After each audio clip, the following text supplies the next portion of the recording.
guys, welcome to Graders Acad. Myself Nandini. So today is our first lecture of third chapter of Pol Science, that is political parties. हमने 2 chapter पहले कर लिए थे, आज ये हमारा थर्ड चैप्टर है. तो बिना टाइम वेस्ट करे हम अपना ये चैप्टर स्टार्ट करते हैं आज का. पॉलिटिकल पार्टीज़, इसका पहला टॉपिक है why do we need political parties. हमें पॉलिटिकल पार्टीज़ क्यों चाहिए होती हैं.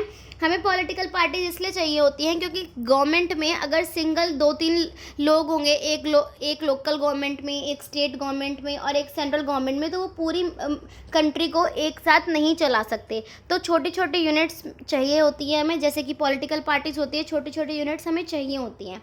तो अगर आप एक एग्जांपल ही देख लो छोटा सा, कि अगर आप किसी गांव वाले एरिया में जाते हो और आप वहाँ पे किसी से पूछते हो ना कॉन्स्टिट्यूशन क्या है, हमारा गवर्नमेंट क्या है, क्या होती है कॉन्स्टिट्यूशन, क्या होता है, उनको ये नहीं पता होगा. बट लेकिन पॉलिटिकल पार्टी अगर आप पूछ लो कि कौन सी पार्टी आपकी उसमें है, पावर में है, तो वो उनको पता होगा. मोस्ट प्रोबेबली लोगों को पता होगा ये. और ये इसलिए नहीं होता क्योंकि उनकी पॉपुलैरिटी है पॉलिटिकल पार्टीज़ की, नहीं. ये इसलिए होता है क्योंकि लोग किसको गलत साबित करते हैं, ब्लेम करते हैं हमेशा पॉलिटिकल पार्टी को. कुछ भी अगर डेमोक्रेसी के अंदर कुछ भी गलत होता है तो वो किसको ब्लेम करते हैं, पॉलिटिकल पार्टी को.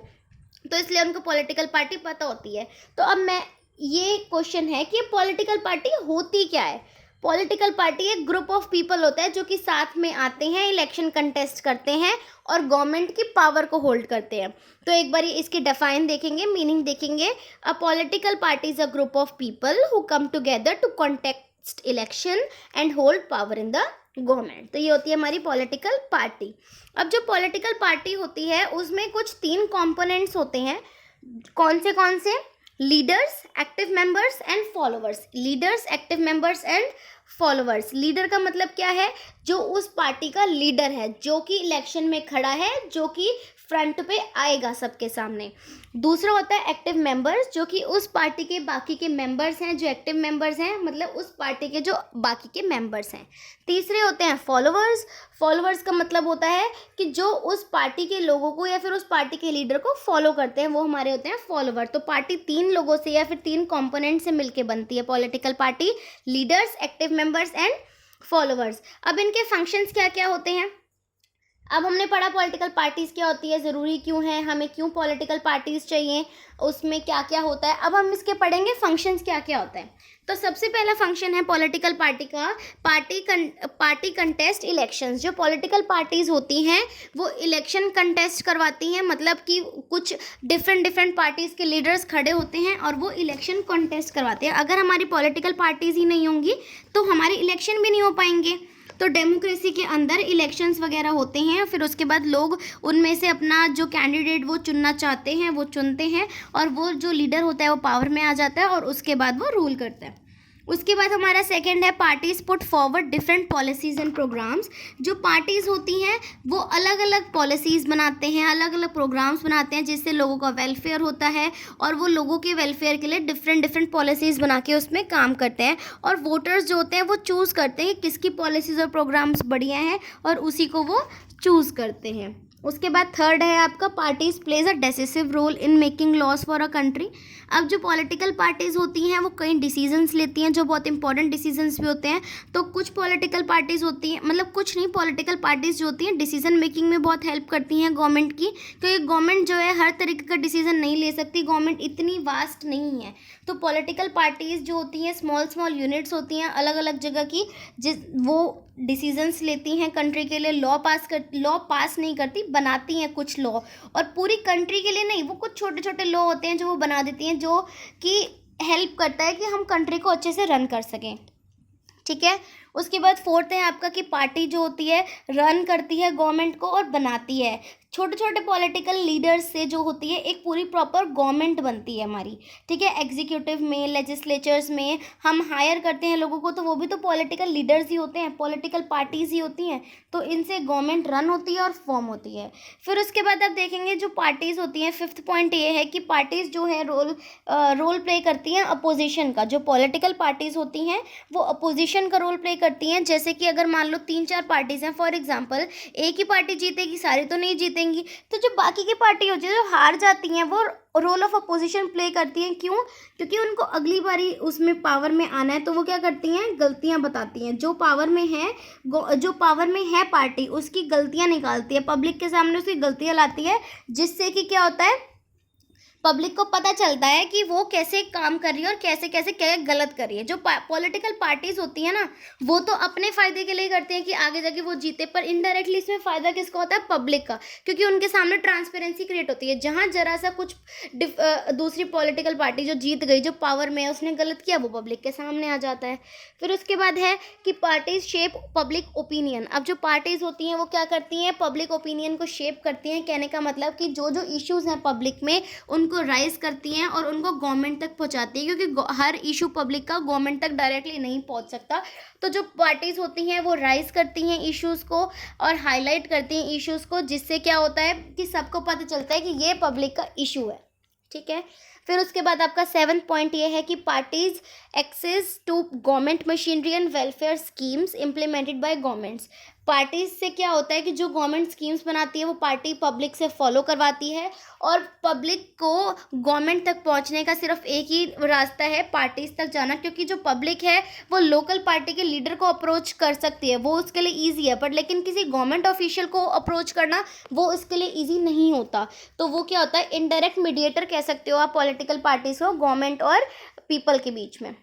ठीक है। तो ये आपके थे फंक्शंस कुछ की पार्टीज कंटेक्स्ट इलेक्शंस। सेकंड है parties put forward different policies and program. Third है parties plays a decisive role in making laws. Fourth है आपका parties form and run government.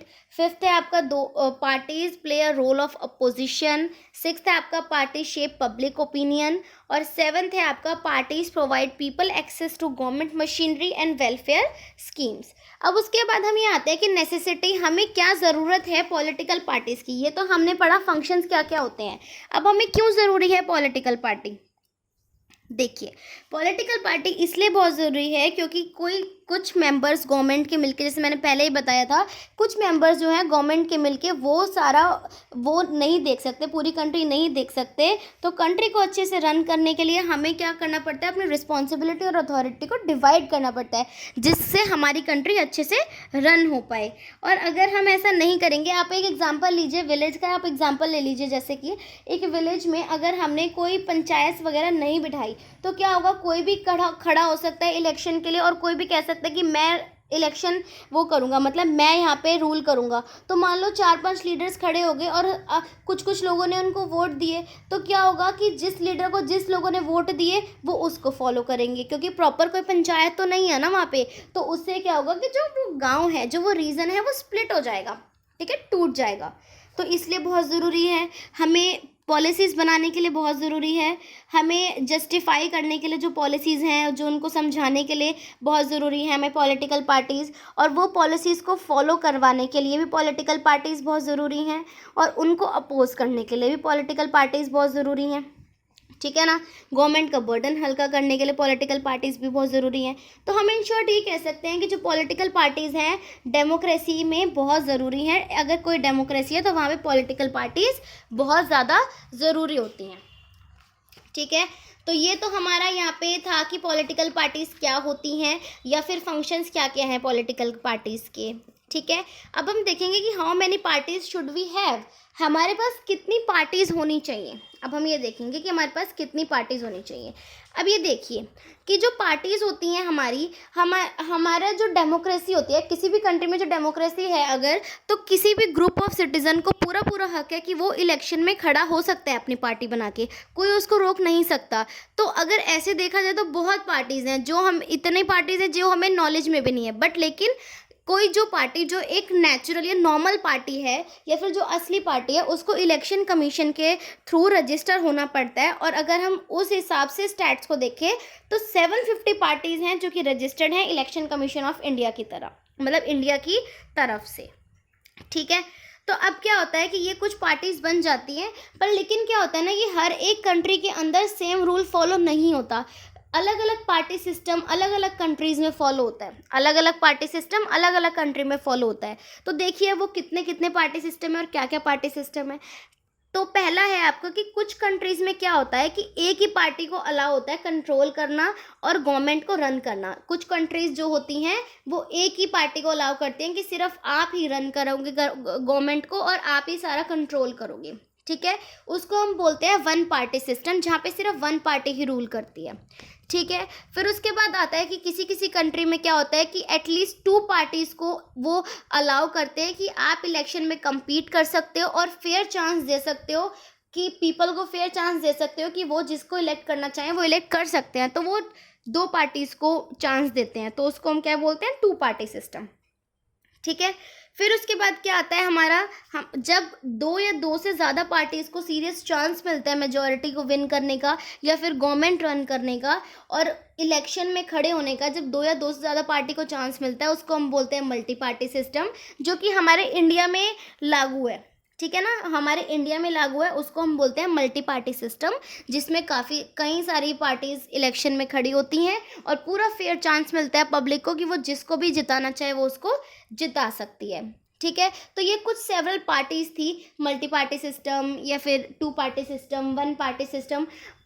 तो ये अलग अलग पार्टीज़ होती हैं, अलग अलग कंट्रीज़ में लागू होती है। पर लेकिन अगर आप एक क्वेश्चन पूछो या फिर आप एक क्वेश्चन सोचो या फिर मैं आपसे पूछूं कि कौन सी बेटर है, तो आप क्या कहोगे, आपका जवाब होगा कि थर्ड वाली बेटर है, क्योंकि हमने हमेशा डेमोक्रेसी के बारे में पढ़ा है। तो थर्ड वाली बेटर है, जो हमारे इंडिया में लागू हो रखी है वो सबसे बेटर है। पर लेकिन ये क्वेश्चन पूछना ही गलत होगा, क्योंकि हर एक कंट्री के हिसाब से अलग अलग पार्टी होनी चाहिए। मतलब हर एक कंट्री को हर एक पार्टी सूट नहीं करती। अगर आप ये बोलो मल्टी पार्टी सिस्टम हर एक कंट्री को सूट करेगा, ऐसा नहीं होता। हर एक कंट्री की सूटेबिलिटी पार्टी को लेके अलग अलग होती है। किसी भी कंट्री, मतलब ये नहीं होता कि एक ही पार्टी सिस्टम अलग अलग कंट्रीज़ में लग सकता है, ऐसा नहीं होता। अलग अलग पार्टी सिस्टम अलग अलग कंट्रीज़ में लगता है। तो ये आपको पढ़ाया मैंने कि पार्टीज़ कितनी होनी चाहिए, पार्टीज़ कितनी होती हैं, कितने तरीके की होती हैं। हमने पढ़ा पॉलिटिकल पार्टी क्या होती है, हमें क्यों चाहिए, उसके फंक्शंस क्या क्या हैं, उसकी नेसेसिटी क्या क्या है। तो गाइज़ आज का लेक्चर तो मैं यहीं पे ख़त्म कर रही हूँ। ये हाफ चैप्टर आपका यहाँ पे ख़त्म हो गया। नेक्स्ट पार्ट में हम पढ़ेंगे नेशनल पार्टीज़ क्या होता है, स्टेट पार्टीज़ क्या होता है, ठीक है ना। ये सब कुछ पढ़ेंगे और चैलेंजेस पढ़ेंगे, पॉलिटिकल पार्टीज़ को क्या क्या चैलेंजेस फेस करने पड़ते हैं। तो इंटरेस्टिंग चैप्टर है, थोड़ा सा टेढ़ा चैप्टर आई नो, बट थोड़ा डिफिकल्ट भी है, ये भी मुझे पता है। पर लेकिन कोई बात नहीं, हम इसको इंटरेस्टिंग तरीके से पढ़ेंगे तो आपको समझ में आ जाएगा। जब आपका ये पूरा चैप्टर कंप्लीट हो जाएगा तो आपको ये और अच्छे से समझ में आ जाएगा। अभी आपका यहाँ पे ये हाफ चैप्टर ख़त्म हुआ है, ठीक है guys.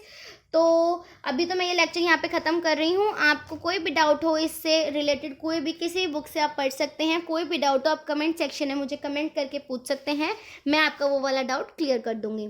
So guys I am ending this lecture here. Hope you liked it, and if you liked it then please give it a thumbs up and don't forget to subscribe my channel.